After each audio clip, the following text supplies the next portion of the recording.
E nesta primeira aula nossa de como começar, eu quero te explicar os fundamentos por trás de um processo de regularização imobiliária. Eu costumo dividir em 3 grupos de fundamentos, digamos assim, para não ficar muito extenso. O primeiro deles, que é o fundamento base, é o principal dele. O principal de uma regularização imobiliária é este fundamento. O primeiro, que é: para que o imóvel esteja 100% regularizado, é preciso que tudo, absolutamente tudo, que esteja descrito no papel esteja igual ao que é configurado, o que é visto ali na realidade. Beleza? Mais para frente você vai acabar entendendo o que é esse tudo que eu estou te falando. Mas guarde isso na sua cabeça, que um processo de regularização, uma regularização imobiliária, ela parte do seguinte pressuposto: que o imóvel, para que ele esteja 100% regularizado, para que ele seja 100% regularizado, todas as informações coletadas ali na realidade precisa estar igual ao papel. E este papel é o registro do imóvel, é a matrícula. Então, tudo que estiver ali naquela matrícula imobiliária, necessariamente, taxativamente, precisa estar ali no mundo real, digamos assim. Agora nós vamos entrar no segundo fundamento. E este segundo fundamento é um grupo de 3 considerações, que é a propriedade. Mas, Afonso, o que é a propriedade? Agora, neste momento, vale você lembrar que há uma diferença entre posse e propriedade. Existe essa diferença. Então, nem todo mundo não, né? Nem todo cliente que vai chegar para você e vai afirmar categoricamente de que ele é o dono do imóvel, necessariamente ele é o proprietário. Ele pode ter apenas a posse. E você vai ver em aulas adiante qual é a diferença. Existe uma diferença. Nem sempre, veja o que eu estou te falando, nem sempre quem tem a posse é o proprietário do imóvel, tá bom? Então, tá bom, Afonso. O que tem a ver o proprietário, né? Ou a propriedade?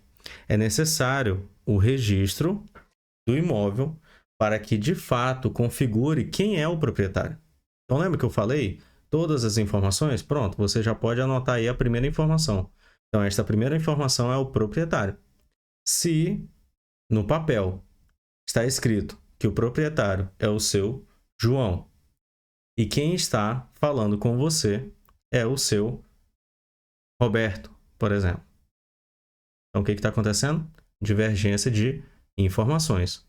Logo, este imóvel não está regularizado. Já parte desse pressuposto. Tá bom? Via de regra é isso. Então, o papel que eu já te falei lá no começo é a matrícula. E a matrícula é o documento que oficializa a propriedade daquele imóvel. Tá bom? Segundo personagem do grande grupo que eu falei para você, desse segundo grande grupo, é o lote, é o terreno. Então, o que acontece?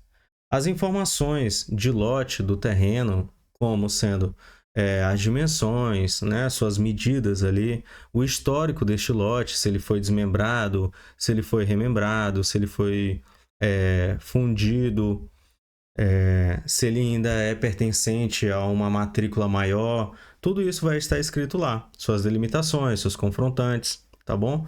Quem é que faz divisa ali, no caso, com aquele lote. E isso pode ser uma informação valiosíssima.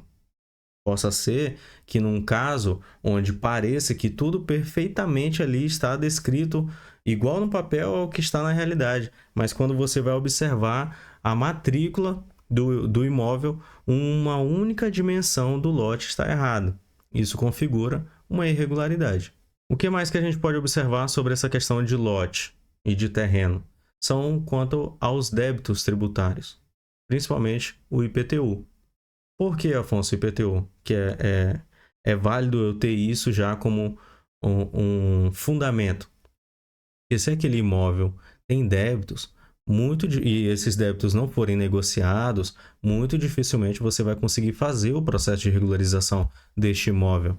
E tudo vai depender ali também do lote, e este lote não pode conter débitos. Outra coisa que vale salientar em relação a lote é se ele está localizado em um loteamento ou em um bairro, em uma localização clandestina. Você precisa ter essa noção de que se ele estiver em um lugar clandestino, o processo é outro ou muito dificilmente você vai conseguir regularizar aquele lote. Por isso, é um fundamento você se atentar quanto ao lote. E o terceiro ponto é a construção. Como assim a construção, Afonso?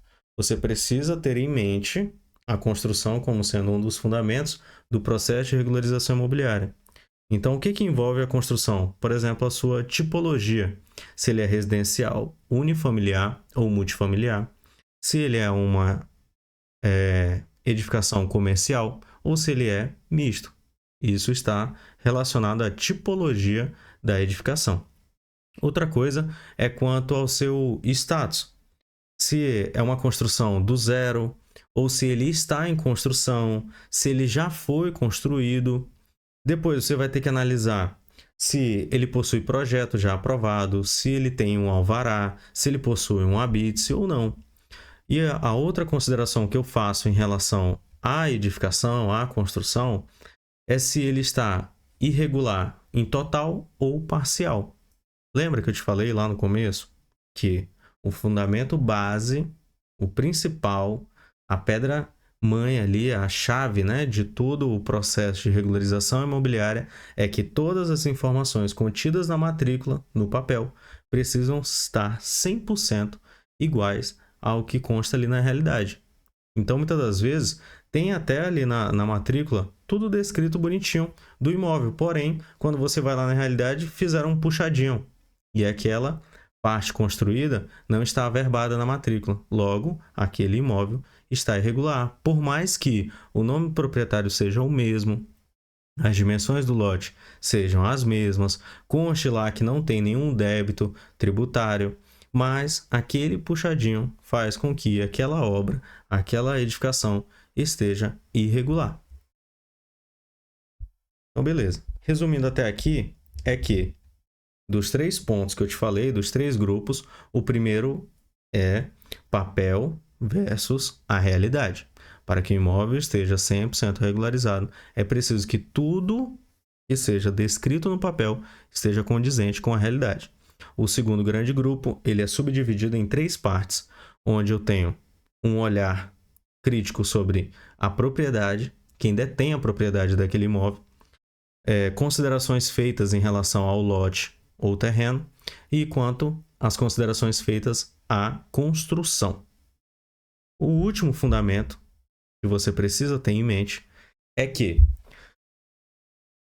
a depender de cada caso, você vai precisar entender quais são os processos que eu vou procurar nesses 3 órgãos. O primeiro é a prefeitura, o segundo é a Receita Federal e o terceiro é o cartório. Então, eu vou passar para você aqui já um apanhado um pouco geral em relação à prefeitura. Na prefeitura, você basicamente vai fazer o processo de regularização mais administrativo.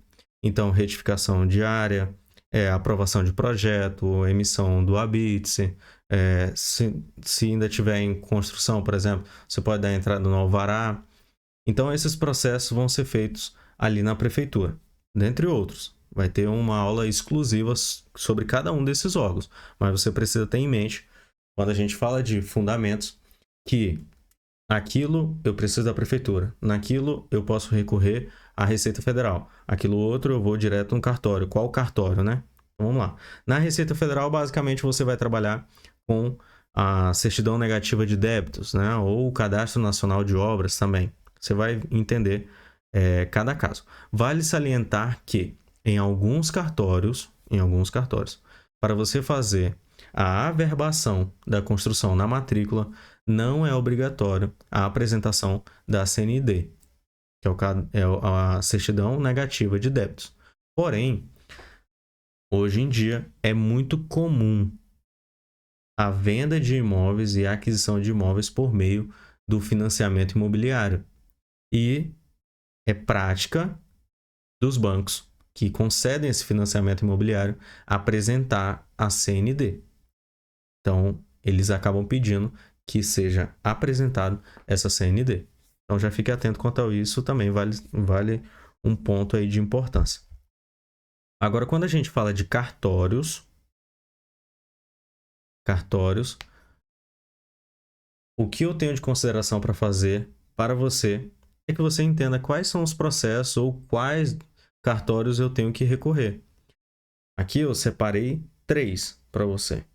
O cartório de registro de notas, o cartório de registro civil e o cartório de registro imobiliário. Por quê? Porque no registro de notas, você vai acabar se deparando com um documento chamado escritura pública. Você vai ver nas aulas mais à frente. E a escritura pública, ela é lavrada, né, no registro de notas, no tabelionato, né, de notas. Quanto ao registro civil, ele é mais a relação que você vai ter são com os documentos pessoais do seu cliente. Então, certidão de nascimento, certidão de casamento, certidão de óbito. Tudo isso vai estar à sua disposição ali no cartório de registro civil.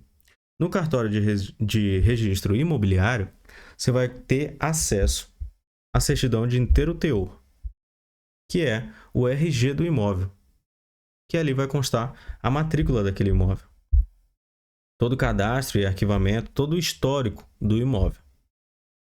Inclusive, o processo de averbação ele é feito no cartório de registro de imóveis. Outra coisa que você precisa se atentar é que, durante os processos, principalmente ali os que são feitos na prefeitura, você vai precisar dessas certidões atualizadas. Então, fique atento quanto ao prazo de validade. Porque por mais que você solicite do seu cliente, se ele tem a escritura pública, se ele tem a certidão de inteiro teor, ela tem um prazo de validade. E lá na prefeitura eles vão cobrar de você que ela esteja atualizada. Outro ponto muito importante em relação aos cartórios é que hoje em dia, muito dos processos do cartório estão sendo digitalizados e você pode fazer de forma online. Porém, eu deixo aqui uma ressalva. Faça uma ligação à comarca, né, responsável ali pela sua cidade ou pela área que você está atuando e pergunte a ele se há necessidade de fazer o processo 100% físico ou se ele pode ser feito de forma online. Então, resumindo aqui, eu separo os fundamentos em 3 grandes grupos. O primeiro desse grupo é que 100% do que está escrito no registro imobiliário, no registro daquele imóvel, precisa estar em conformidade, precisa estar igual com o que é visto ali na realidade. O segundo grande grupo, ele é dividido em 3 partes. A primeira parte, no caso, é a propriedade. Você precisa entender que tem uma diferença entre posse e propriedade. A segunda consideração feita é em relação ao lote, o terreno. A terceira consideração feita é em relação à construção. E o terceiro e último fundamento é um grupo que também se subdivide em 3 partes. A primeira parte é quais processos ou o que eu devo fazer quanto à prefeitura. Quais processos e o que eu devo fazer na Receita Federal.